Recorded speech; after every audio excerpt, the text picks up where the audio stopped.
A senior Hamas official says the remaining 48 Israeli hostages will be released tomorrow before the 72-hour deadline expires at midday. To this point, the ceasefire does appear to be holding, though there is much we still don't know about how these coming 24 hours will unfold. In Gaza, Hamas is deploying around 7,000 members of its security forces to reassert control over those areas the Israeli troops have left, which of course begs further questions about their readiness to disarm and to relinquish power. Let me show you then some of the pictures from Gaza. We're looking here at the live shot from Khan Yunis in the south of the Strip, where for the past couple of hours we have been seeing aid trucks passing through. We have seen some people carrying food and supplies that they've recently picked up, plenty of waving and celebrating too. In fact, we've seen children playing in the road this morning. This is Gaza City. Over 300,000 people have returned since Friday, more arriving all the time despite the fact there's very little to come back to. The city lies in ruins. Most of the water wells are out of service, and the aid is yet to arrive in any meaningful quantities. We have been seeing people trying to clear rubble from the streets, but one Hamas official said yesterday they only have 4 diggers available to help with that. Here's a view of the border at Kerem Shalom. This is the main crossing point for any of the humanitarian aid heading into Gaza from Israel. There have been some trucks passing through this morning. The deal says 600 aid trucks a day should be allowed through, though we're not seeing anything on that scale just yet. And this is Hostages Square in Tel Aviv, where the crowds have begun to arrive through the morning. They wait patiently. This is where the celebration will be largely focused on Monday when the remaining hostages are released. As for the diplomacy, that will start tomorrow. We know that President Trump will be joining 20 other leaders at a summit in the Egyptian resort of Sharm el-Sheikh to sign the agreement to end the war. They will be working to fill in some of the blanks in this peace plan. Keir Starmer and the French President Emmanuel Macron have both confirmed they will attend. Downing Street said the Prime Minister will be there to pay tribute to Donald Trump's leadership in the diplomatic efforts of Egypt, Qatar, and Turkey. Our correspondent Barbara Pledusher has sent this report from the celebrations last night in Hostages Square in Tel Aviv.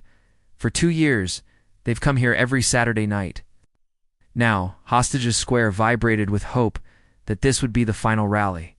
President Trump was clearly the hero, his daughter taking the stage. And the president wanted me to share, as he has with so many of you personally, that he sees you, he hears you, he stands with you always. Trump's envoy, Steve Witkoff, tried to give the Israeli Prime Minister some credit for the deal.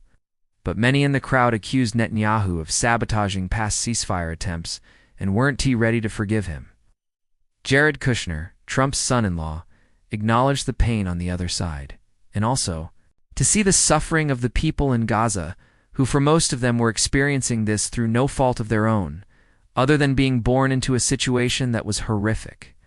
This feels like the climax of what has become a movement to bring them home. And with President Trump's envoy and his family getting all of the credit for sealing the deal, promising them that they would not only see their loved ones, but also get a lasting peace. In Gaza, the bombing has stopped. But the Israelis created a wasteland. Can't call it peace not yet.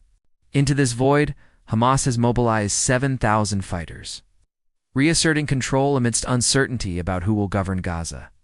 Now hundreds of thousands of Gazans are making the journey home, displaced again and again by the war. It's finally safe to return, finding though that there is nothing to go back to. The scale of destruction is hard to take in. For many, everything is lost. My house, which I built 40 years ago, was gone in a moment. All my brothers are gone, my nephews too. What's left in the world? Even death is better than the struggle we are in. This is the best chance for ending the war. But there are so many questions and obstacles, so much to rebuild for a lasting peace. Barbara Pledusher, BBC News, Tel Aviv. As you will have seen in Barbara's report there. There were boos from the crowd in Tel Aviv when Steve Witkoff mentioned the name of the Israeli Prime Minister. But here's a section of the speech in which he praised the resilience of the hostages and the families. From the depths of our hearts, we honor the families of the hostages. To the hostages themselves, our brothers and sisters, you are coming home. Steve Witkoff in Hostages Square last night. Let's bring in Middle East correspondent Yolanda Nell, who is in Jerusalem for us. We'll continue to flick through these live pictures, Yolanda, as we talk to you. I get the feeling from the scene last night in Hostages Square and in Gaza this morning that there is an uneasy calm at the moment. People are daring to hope, but there's a very delicate timeline yet to unfold. That's right. Everything feels very fragile. People that I've spoken to in Gaza, some of them have said that they are reluctant to return to their neighborhoods in the north of the Gaza Strip. They want to know what will happen in terms of some of the lawlessness they've seen, what will happen in terms of aid getting in, and whether this ceasefire will ultimately hold. We're still waiting to see what happens with this hostage release. Israeli media are saying that it's expected to take place tomorrow morning. The deadline is for midday local time for Hamas to hand back the remaining hostages. There are 48 in total, 20 of them believed to be alive. And it's been made clear that while the 20 living hostages must be returned, some of the remains of the deceased hostages won't come back immediately. It's going to take longer to locate them inside Gaza, and there's a whole mechanism being set up involving the Red Cross to try to locate those remains, remove them from under any rubble they may be hidden under, and carry out DNA tests so they can be positively identified. Yeah, it's going to be enormously complex. Talk about the mechanism. Do we have more detail on how this will unfold and how many will be freed and in what order? So, we know that all of the hostages should come back at one time, and there should be no ceremonies of the kind that we saw during the previous ceasefire. At the same time, the hostages are being exchanged for prisoners, about 2,000 held in Israeli jails. Most of those will be going back to the Gaza Strip. They've been held without trial or charge during the course of the war. There are also about 250 Palestinians who've been serving sentences inside Israel. They've been convicted in many cases for deadly attacks on Israelis. They will be going back, and what we've heard is that the Israeli prison service has already moved some of these prisoners, some to a location in the south of the country near the border with Egypt close to Gaza, and some to the Afur military prison, which is just inside the occupied West Bank close to Ramla. It's expected that the prisoners from there, we've already seen them being moved in buses, will be the ones released into the West Bank and also into Jerusalem. Is there an agreed list of names of those Palestinians who will be released, Yolanda?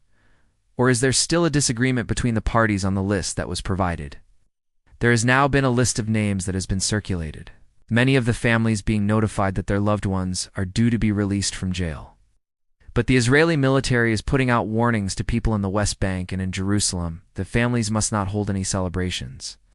That is part of the agreement, this initial phase of President Trump's agreement. There should be no ceremonies, no celebrations on either side. It should all happen in a low-key way, these family reunions. The defense minister, Israel Katz, has been speaking this morning, Yolanda.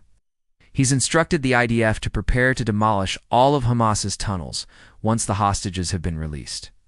That obviously is not part of what is on paper in this 20-point plan. Could that cause some tension? I think definitely. He said that would be carried out in full partnership and coordination with the U.S. We know that the Israelis now have about 200 U.S. troops here who are involved. In some of the coordination, a sort of center for coordination that is being set up with the Americans in Israel to look at what happens in Gaza next. But there is so much to be discussed at this leaders' summit that is due to take place in Sharm el-Sheikh tomorrow, presided over by President Trump himself after he has spoken at the Israeli Knesset. He'll be flying off to Egypt to be there with the Egyptian President Abdel Fattah el-Sisi. We expecting Keir Starmer to be there and the leaders of about 20 different countries looking at what are the next steps, because so much is unclear about exactly even what is in this ceasefire agreement and what happens next, and that will really worry people. The idea that Israel wants to carry out these large detonations inside Gaza, saying it's planning to get rid of the remaining tunnels there. Of course, Israeli forces still control just over half of the territory in the Gaza Strip, and we have heard, even in recent days, loud, sudden explosions, with the Israeli military saying they either acting defensively or that they have been attacking Hamas infrastructure.